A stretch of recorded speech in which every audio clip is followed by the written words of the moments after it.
Assalamualaikum warahmatullahi wabarakatuh. Perkenalkan, nama saya Ninda Cahyani, NPM 2010305061. Saya dari Pendidikan Biologi angkatan 2020. Di sini saya akan membahas permasalahan dampak alih fungsi sawah menjadi perumahan di Kabupaten Bekasi.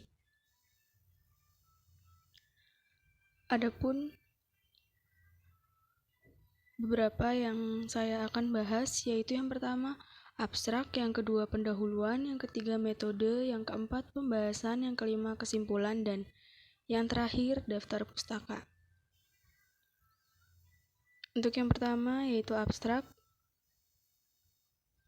Kecamatan Cikarang Timur terdiri dari 8 desa yang penggunaan lahannya sebagian besar adalah pertanian, sehingga mayoritas penduduk bekerja pada bidang pertanian. Pada saat ini banyak lahan pertanian yang berkurang karena banyak para petani mengkaflingkan lahan sawahnya kepada pengembang untuk pembangunan seperti perumahan, kawasan industri, dan stadion. Permasalahan yang diteliti dalam penelitian ini adalah, adakah dampak alih fungsi lahan pertanian terhadap perubahan mata pencaharian, luas kepemilikan lahan, dan tingkat pendapatan masyarakat di daerah Kecamatan Cikarang Timur. Hasil penelitian menunjukkan bahwa terdapat dampak antara alih fungsi lahan terhadap perubahan mata pencaharian, yang dimana kebanyakan petani yang tergantung pada tanah pemilik lahan. Ketika lahan pertaniannya dijual oleh pemiliknya, mereka kehilangan lapangan pekerjaan sehingga beralih mata pencaharian ke sektor informal seperti jasa, pedagang, buruh bangunan, dan buruh industri. Untuk yang kedua ada pendahuluan.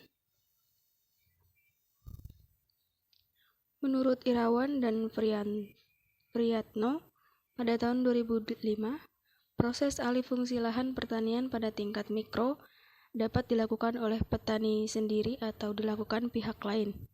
Alih fungsi lahan yang dilakukan oleh pihak lain secara umum memiliki dampak yang lebih besar terhadap penurunan kapasitas produksi pangan karena proses alih fungsi lahan tersebut biasanya mencakup hamparan lahan yang luas, terutama ditunjukkan untuk pembangunan kawasan perumahan. Alih fungsi lahan yang dilakukan oleh pihak lain tersebut biasanya berlangsung melalui pelepasan hak pemilikan lahan petani kepada pihak lain yang kemudian diikuti dengan pemanfaatan lahan tersebut untuk kegiatan non-pertanian. Penyempitan lahan akan berdampak langsung terhadap volume produksi padi yang dilakukan petani di wilayah tersebut. Penyempitan lahan ini juga akan berdampak pada kondisi ekonomi petani. Petani yang pada awalnya merupakan petani pemilik, kini secara perlahan mereka mulai berubah kedudukannya menjadi petani penggarap, buruh tani, pengangguran, atau pindah ke pekerjaan lain. Hal ini tentunya menggambarkan bahwa telah terjadinya transformasi dari sektor pertanian ke non-pertanian.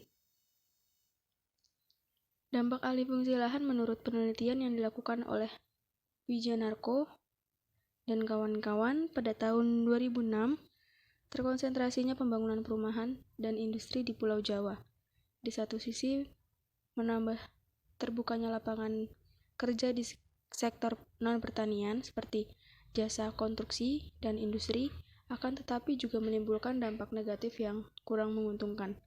Dampak negatif tersebut antara lain yang pertama, berkurangnya luas sawah yang mengakibatkan turunnya produksi padi yang mengganggu tercapainya swasembada pangan dan timbulnya kerawanan pangan, serta mengakibatkan bergesernya lapangan kerja dari sektor pertanian ke non-pertanian. Apabila tenaga kerja tidak terserap seluruhnya, akan meningkatkan angka pengangguran. Yang kedua, investasi pemerintahan dalam pengadaan prasarana dan sarana pengairan menjadi tidak optimal pemanfaatannya. Untuk yang ketiga ada metode. Metode yang digunakan dalam penelitian ini yaitu metode deskriptif kuantitatif.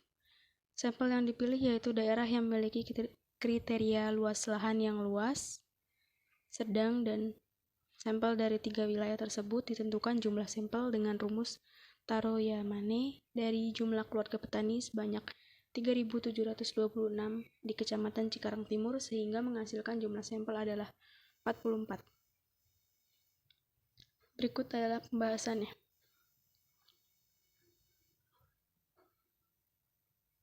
Aba Kumbara, petani, tengah berjalan di pematang sawah di Kampung Caringin, Desa Sukamakmur, Cikarang Utara. Dia baru saja menyelesaikan pekerjaannya merawat tanaman yang mulai ditumbuhi bulir-bulir padi. Bersama dengan puluhan petani, Aba mengelola lahan seluas lebih dari 400 hektar dan masih mempertahankannya meski sudah banyak lahan pertanian yang beralih menjadi perumahan. Aba mengatakan masih mendapatkan keuntungan dari pertanian walaupun sedikit. Petani itu banyak menjual karena kebutuhan hidup, taraf kehidupannya semakin menurun. Karim mengatakan para petani yang lahannya masuk dalam kawasan lahan pertanian pangan berkelanjutan akan diberikan kompensasi. Petani di Cikarang, Aba menyambut baik rencana penetapan ini, tetapi penentuan lahan harus dengan kajian yang akurat, dan juga petani harus diberi kompensasi. Para petani berharap kompensasi berupa benih, pupuk bersubsidi, ditingkatkan untuk para petani yang sawahnya masuk dalam daftar lahan pertanian yang tak boleh dialihfungsikan. Selain itu, aliran irigasi juga harus diperbaiki agar hasil panen padinya lebih bagus lagi. Yang kelima ada kesimpulan, yaitu kesimpulan dari beberapa pembahasan yang sudah dipaparkan, yaitu faktor penyebab pengalih fungsian lahan di Bekasi diakibatkan oleh pertambahan penduduk yang menyebabkan kebutuhan akan lahan non-pertanian cenderung terus mengalami peningkatan, sehingga banyak pergantian lahan pertanian menjadi kawasan perumahan dan industri. Hal ini menyebabkan pencemaran lingkungan yang berdampak pada degradasi lahan di Bekasi. Sekitar 48.000 hektar persawahan di wilayah Bekasi mengalami kekeringan akibat debit air yang terus-menerus menurun selama musim kemarau. Saluran irigasi sawah di 23 kecamatan di Kabupaten Bekasi saat ini sudah kering seiring berkurangnya debit air.